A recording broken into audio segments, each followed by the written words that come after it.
Bonjour à tous, bienvenue au cours de cette émission. Alors avant toute chose, avertissement, les valeurs et autres produits d'investissement présentés au cours de cette émission ne sont pas des conseils en investissement. L'investissement en bourse représente des risques de perte en capital total ou partiel.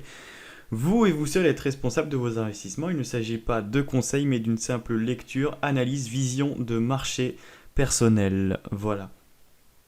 Donc passons désormais aux valeurs que nous allons traiter aujourd'hui. Donc, d'une part, quelques green tech, à savoir Carbios, McFly. On va également traiter rapidement de Air France, de Renault, d'accord. De dossiers un peu moins intéressants comme Novacite, DBT. De dossiers en tendance comme Microsoft, TeamViewer, Delivery Hero, Worldline, Biocorp. On va parler également de dossiers pour du day trading type Pixium Vision. On va également aborder NG, Ingenico. On va parler rapidement du CAC 40, du Bitcoin, du Litecoin.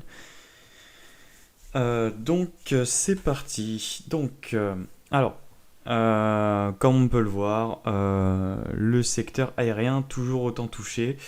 Je vous présenterai des statistiques dans la prochaine émission par rapport au vol par rapport à l'année précédente et c'est assez inquiétant et c'est ce qui explique en soi que le cours de bourse ait été divisé par 3. Voilà, parce que en soi le nombre de vols a été divisé par 3, 4 également. Donc ceci explique cela.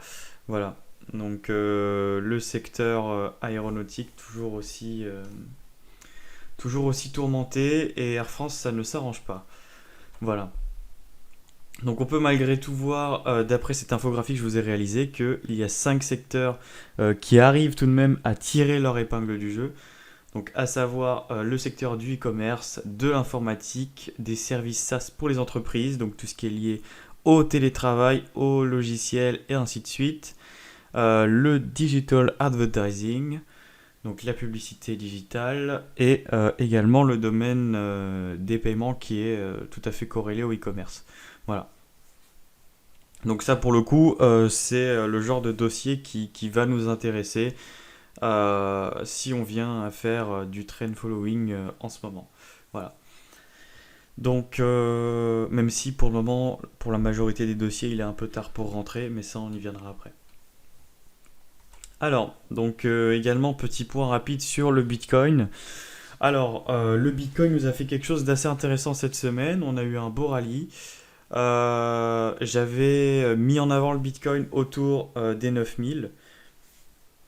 Donc, autour des 9000, j'avais repéré une résistance oblique baissière qu'on était sur le point de venir breakout avec du volume. Donc, c'est ce qui s'est passé. De base, c'était un trade d'une journée et puis ensuite, ça s'est terminé en un suivi de tendance sur le Bitcoin. Donc, alors ce que je tenais à vous mettre en avant sur cette diapositive, c'est que, comme on peut le voir ici, le Bitcoin fait face à une résistance hebdomadaire qui est assez importante, qui est très pertinente également, donc les 11 500. On est venu la toucher une fois, deux fois, trois fois, environ une quinzaine de fois, et pour le coup, on est venu clôturer juste en dessous. On a fait une mèche sous cette dernière. Donc c'est pas super positif. Ce qui aurait été intéressant de faire, ça aurait été de venir clôturer la bougie hebdomadaire au-dessus des 11 500, ce qu'on n'a pas fait bien évidemment. Voilà, donc pour ma part, je reste à l'écart du Bitcoin, excepté en day trading. J'attendrai comme signal qu'on vienne clôturer au-dessus des 11 500 pour ensuite espérer un potentiel bull run autour des 19 000 dollars. Pourquoi pas, hein. C'est une possibilité. Après, il est bien évidemment possible qu'on aille faire quelques mèches comme en 2019, en mai-juin 2019, qu'on fasse quelques mèches autour des 14 000. Donc pour le moment, effectivement, ça reste quand même à surveiller. Voilà. Donc le Bitcoin, c'est tout pour ça. On regardera un petit peu tout à l'heure là où il en est. sur Binance. Je vous rappelle que c'est le courtier que je recommande pour l'achat de crypto-monnaies. Donc, alors prudence sur les biotech. Je vois énormément de personnes s'exciter autour des biotech. Ouais, c'est génial, Moderna est en phase 3, etc. Alors oui, mais non. Ce n'est pas parce que ils sont en phase 3 que c'est eux forcément qui vont remporter l'appel d'offres. Je vous rappelle qu'il y a environ 170 sociétés qui travaillent potentiellement à un vaccin contre le Covid-19. Et je vous rappelle que parmi ces plus de 170 sociétés, il y en a seulement 3 qui sont en phase 3. Voilà, seulement 3. Donc, alors je vais vous les citer rapidement. Donc, alors on a Moderna et AstraZeneca, on a Sinopharm, un laboratoire chinois, et on a également le duo Pfizer et BioNTech. Voilà, on a seulement ces 3 duos qui sont en phase 3, je vous rappelle. Donc, restez quand même prudent. Il peut y avoir quand même de sacrés accidents sur les graphiques pour certaines personnes qui en espéreraient beaucoup trop de la part de certaines sociétés. Donc, restez quand même prudent par rapport à tout ça. Voilà. Donc, on va passer à la suite. Donc, on se retrouve sur les graphes. Donc, dans un premier temps, on va regarder où on est Carbios. Carbios rebond technique sur les 50%. On a encore un gap à combler. Les volumes se stabilisent. On a cassé la zone de neutralité. Je la garde en surveillance pour demain. Ça peut être sympa. Voilà. Ensuite, McFly. Je l'avais recommandé, enfin mise en avant plutôt suite à un rebond technique sur les 50% et sur le niveau des 17. Pour le coup, les acheteurs autour de cette zone peuvent remonter leur stop aux alentours des 38%, donc à savoir du niveau des 20. Voilà. Et pareil, McFly, je la garde en surveillance, c'est assez positif. On a des volumes qui se stabilisent et qui reviennent à la normale. Donc ensuite, alors, Air France qui se dirige vers des plus bas historiques. Donc je reste à l'écart de ce type de dossier. On a cassé d'ailleurs, euh, on est dans la zone de survente du RSI, donc grande prudence face à ce type de dossier. Seuls les vendeurs à découvert ont la main sur ce type de dossier. D'ailleurs, j'avais initié une VAD aux alentours de 5,20, 5,30. J'avais revendu aux alentours de 4,17. Aux alentours de 4,17 ici. Bon, c'était sympa, j'aurais pu mieux faire, mais bon. Parfois, vaut mieux sortir avec une plus-value qu'avec une moins-value. Voilà, donc j'ai préféré sécuriser mes gains. Ensuite, Renault. Alors Renault, rebond technique sur support, effectivement. De là à dire qu'on initie une nouvelle tendance, je suis pas sûr. Pour moi, on initiera une nouvelle tendance dès la cassure des 26,5 et pas avant. Voilà, on peut le voir en hebdomadaire. Cette zone a tout à fait sa pertinence. Voilà, donc j'attendrai une cassure des 26,5 avant de me positionner sur du long terme. Ensuite, Novacit. Bon, Novacit c'est haussier entre guillemets, mais c'est toujours aussi c'est poussif quand même. C'est assez poussif, on a des volumes assez faibles. On bloque quand même sous un niveau de résistance. Donc je resterai prudent à votre place. Voilà. Et je reste à l'écart de ce type de dossier pour l'instant. DBT, c'est un peu la même chose. On a énormément de personnes sur Twitter qui nous disent que c'est génial, que le dossier va exploser parce qu'il y a la nomination d'un nouveau directeur commercial. parce que l'annonce du chiffre d'affaires, alors que le chiffre d'affaires est catastrophique. Bon, il me semble même qu'on a eu pour seulement 2 millions de carnets de commandes en 2019, mais bon, on a un patron qui nous dit que tout va aller pour le mieux pour la suite, alors bon, voilà. Pour ma part, je reste à l'écart de ce type de dossier. Techniquement parlant, tant qu'on n'a pas cassé les 0,21, je reste à l'écart. Voilà. Donc, DBT, hein, c'est toujours aussi poussif. Donc, voilà. Ensuite, on a Microsoft que j'avais mis en avant hier, qui était sur support. On a pris depuis mon poste 5,62%. Donc c'est magnifique. D'ailleurs, Microsoft a annoncé être en passe de vouloir racheter TikTok. Je vous mettrai le lien de l'article dans la description pour ceux qui n'ont pas vu mon post sur Twitter ou également sur le groupe Facebook. Ensuite, alors, on a TeamViewer, c'est assez sympa. On est sur support. Alors TeamViewer, j'en attendrai qu'on vienne casser le niveau des 48.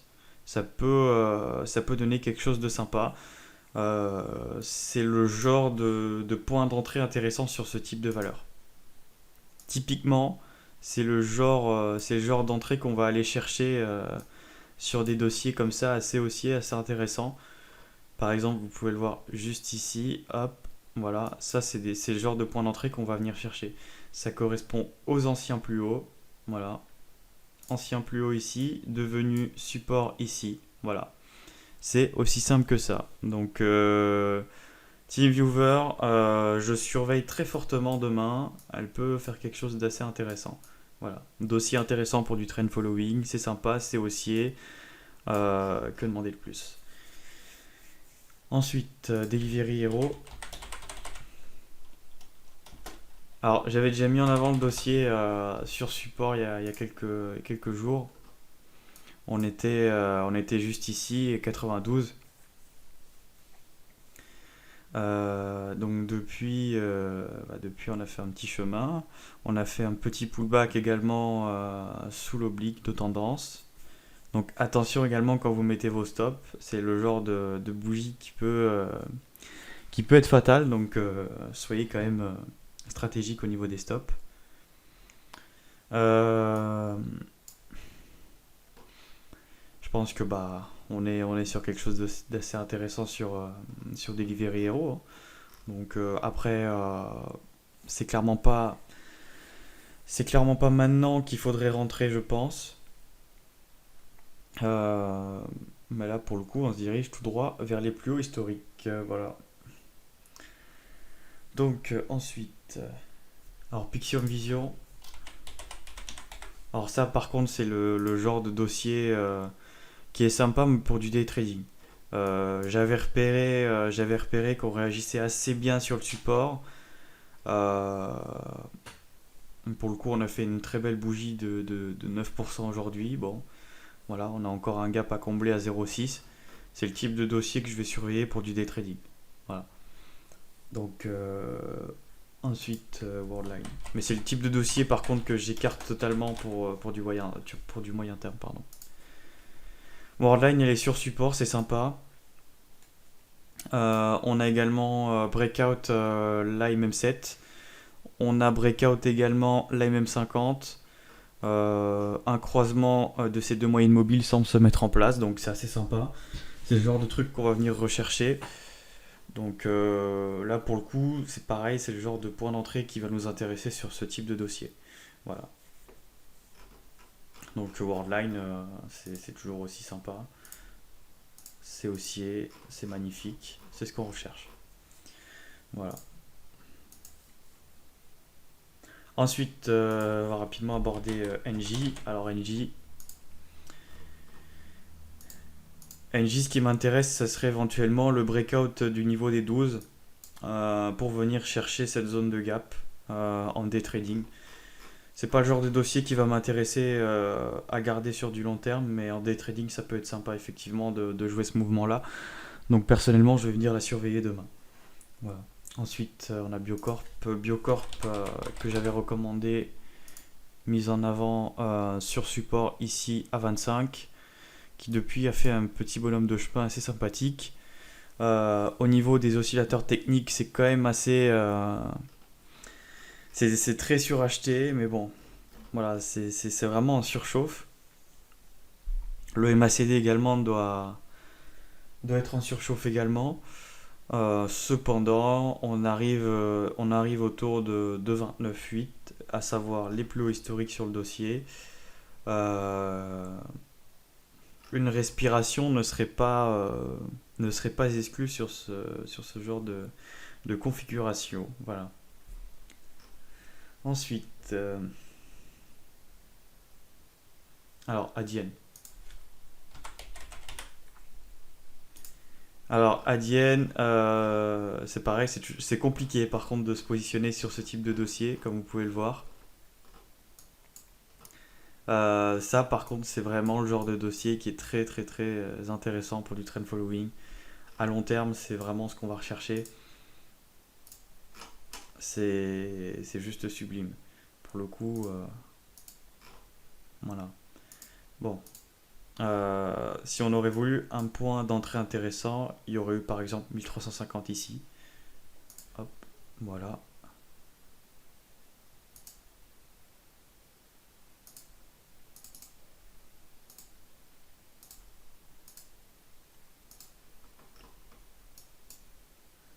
Pour le coup, on est en train de casser le plus haut historique, donc on peut éventuellement rentrer sur breakout. Ça dépendra encore une fois de votre stratégie, de votre niveau d'expérience. Le mieux, encore une fois, dans ce genre de dossier, c'est de rentrer sur des consos, même si c'est vrai qu'il n'y en a pas beaucoup. Euh, Après, encore une fois, il y a les breakouts de plus haut, et ça aussi, c'est quand même assez sympa. Voilà. Donc, Adyen à surveiller demain. Euh, on va surveiller la cassure de cette zone-là. Voilà. Ça peut faire des choses assez sympathiques. Ensuite, Microsoft que j'avais mis en avant hier. Je l'avais mise en avant sur support. Depuis, on a pris 5,62%. Suite au rachat de TikTok, effectivement, elle est en assez bonne posture. Voilà. Donc, Microsoft qui est en train de casser ses plus hauts historiques, qu'il a déjà fait. Donc, magnifique. Voilà. Juste magnifique. Ensuite, alors, Ingenico. Alors, ça, par contre, c'est sympa. Ça, par contre, ça peut être. Donc, sur Ingenico également, on est sur support. Donc, c'est quand même quelque chose d'assez sympathique. Ce qui va venir m'intéresser, c'est du coup cette cassure de zone de neutralité ici. Et c'est le croisement de ces deux moyennes mobiles ici. Donc pour le coup, on a quand même des éléments qui sont assez convergents. Ingenico, c'est quand même assez sympa. On est sur support. Pour le coup, c'est le genre de point d'entrée qu'on va venir plébisciter en trend following. Donc Ingenico, je surveille avec très grande attention pour demain. Voilà. Ensuite, on va parler rapidement d'accord. Donc Accor qui est sur support. Pour le moment, pas vraiment intéressante. On n'a pas vraiment de signaux intéressants. Euh, Si ce n'est cette bougie en forme de marteau. Bon, on va venir la surveiller demain pour les day traders. Ça peut être sympa. On va surveiller tout ça. Voilà. Ensuite, alors le CAC 40. Le CAC 40, j'ai un peu de mal en ce moment à trouver quelque chose de sympa à faire. Hors des trading, hein, je tiens à préciser. En day trading, il y a des opportunités sympas, mais pour du swing, pour placer une position, j'ai un peu de mal. C'est très très complexe à trader. C'est surtout très neutre, donc on n'a pas vraiment de tendance à proprement dite. On a des fausses sorties de range comme ici. Enfin, c'est très complexe à trader, mine de rien. Donc pour ma part, je reste à l'écart, même si pour le coup, mon opinion est quand même assez baissière pour le moment. Donc je surveillerai quand même la réintégration de ce range-là, ou éventuellement sa potentielle cassure pour aller rejoindre le niveau des 4007. Voilà. Mais le 440, j'ai un peu de mal à le trader pour le coup. Après, le S&P 500 est tout de même un peu plus intéressant, nous donne un peu plus de choses à faire. Et pour le coup, on peut clairement identifier un beau mouvement haussier. On n'a pas de stagnation comme on aurait sur le CAC 40. On a véritablement un mouvement haussier qui est clair, qui est défini. Euh, donc voilà, il n'y a pas, plus à en dire. Le Nasdaq. Alors, donc le Nasdaq, on vient également de clôturer aujourd'hui sur les plus hauts historiques. Donc c'est magnifique. Prudence quand même. Prudence quand même sur le Nasdaq. J'identifie toujours une divergence baissière. Donc prudence, prudence, prudence. Voilà.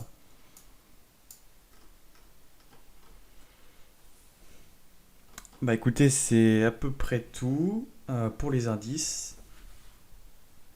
Donc on va rapidement aborder le cas des crypto-monnaies parce que énormément de personnes me demandent où est-ce que j'achète mes crypto-monnaies, quel courtier choisir, etc. Je vous recommande personnellement Binance, c'est le meilleur selon moi. À l'époque, j'avais testé Kraken, Coinbase. J'ai préféré Binance. Sachez également que vous avez un lien pour rejoindre Binance dans la description et vous bénéficiez également de 5%. C'est les seuls qui font des liens où le parrainé va également recevoir un avantage. C'est pas seulement le parrain qui va recevoir des avantages, mais également le parrainé. Voilà. Donc, petit brief rapide. Moi, ce qui va m'intéresser sur le Litecoin, c'est la cassure des 70. Voilà, on a eu une belle correction comme sur le Bitcoin ce 1er août. Donc, bon, voilà, pour le moment, je reste à l'écart. Voilà. Ensuite, le Bitcoin. Donc, je remarque qu'on a tout de même un peu de mal à venir chercher les 11005 sur le Bitcoin. C'est quand même assez hésitant. Et comme on peut le voir ici, on a fait quand même une belle mèche. Il y a beaucoup d'ordres avec levier qui auraient sauté apparemment. Ça peut également être un coup des bots. Donc bon. Enfin bon, pour le moment, le Bitcoin c'est pareil, je reste à l'écart tant qu'on n'a pas pété 11005 à moyen terme. À court terme, je peux faire des petits mouvements, mais sans plus. Pour le moment, en plus, il n'y a pas grand chose à faire. Donc je reste un peu à l'écart. M15 c'est quand même assez baissier. Hein. Bon. Bah écoutez, c'est à peu près tout. Je vous souhaite de passer une excellente soirée et je vous dis à demain pour une prochaine vidéo.